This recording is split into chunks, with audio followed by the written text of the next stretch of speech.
NH10 का कल एक एक्सपर्ट कमेटी विजिट हुआ था, SC superintending engineer from NH10 और हम लोगों का RTO डिजास्टर मैनेजमेंट सेक्शन और पुलिस गए थे, जाके देख रहे थे। बट अभी भी कुछ चीज़ वल्नरेबल स्पॉट्स है, अभी भी शेल्फी दारा और बिरिक दारा में जगह बहुत कम है, कुछ डेंजर्स भी है। बट उन लोग जितना अभी रिपेयर किया उसी को लेके हम लोग सोच रहे हैं कि एक एटलीस्ट सिंगल लेन में छोटो गाड़ी हम लोग छोड़ सकते हैं। बट उसी का एक ऑफिशियल कंफर्मेशन आज, बिकॉज MORTH से कुछ टीम आया PWD के साथ आज विजिट में जा रहा है, उसके बाद उन लोग ऑफिशियल कम्युनिकेशन देने में हम लोग डेफिनेटली मोस्ट प्रॉब्ली आज के इवनिंग व कल हम लोग एक ऑफिशियल कम्युनिकेशन दे सकते हैं। और जितना जल्दी मैक्सिमम रिपेयर वर्क कर सकता है गवर्नमेंट प्लान कर रहा है, PWD उसी का प्रोजेक्ट्स लेके जा रहा है। बट बारिश की वजह से बहुत सारा जगह में हम लोगों का काम स्लो हो रहा है। इसके अलावा भी NH10 में बहुत सारा मल्ली एरिया उसी टूवर्ड्स रंगपो में कुछ जगह में कुछ रोड्स में क्रैक भी दिख रहा है। सो हम लोग केयरफुली उसको देख रहे हैं।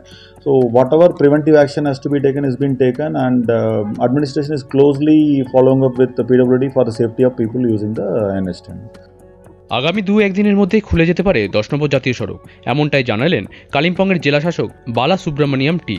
3 সপ্তাহের বেশি সময় ধরে বন্ধ রয়েছে 10 নম্বর জাতীয় সড়ক। কেন দ্রুত মেরামত করে খোলা হচ্ছে না পথ, তা নিয়ে প্রশ্ন উঠেছিল বিভিন্ন মহলে।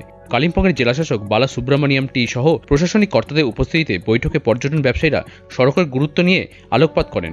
অনেকেই জানান এতে ব্যাপকভাবে ক্ষতি হচ্ছে পর্যটন শিল্প। বুধবার জেলাশাসক জানান মঙ্গলবার বিশেষজ্ঞ কমিটি 10 নম্বর জাতীয় সড়কের পরিস্থিতি পরিদর্শন করেছে। সেলফি ধারা এবং বিরিক ধারাতে এখনও কিছু জায়গায় বিপদের আশঙ্কা রয়েছে। সড়কের কিছুটা মেরামত করা গিয়েছে। আপাতত সড়কের এক পাশ দিয়ে ছোট যানবাহন চলাচলের ব্যবস্থা করা হচ্ছে। বুধবার বিকেল অথবা বৃহস্পতিবার সকাল থেকে 10 নম্বর জাতীয় সড়কে যান চলাচল চালু হতে পারে। কালিম্পং থেকে মৃণাল রানার রিপোর্ট, উত্তরবঙ্গ সংবাদ।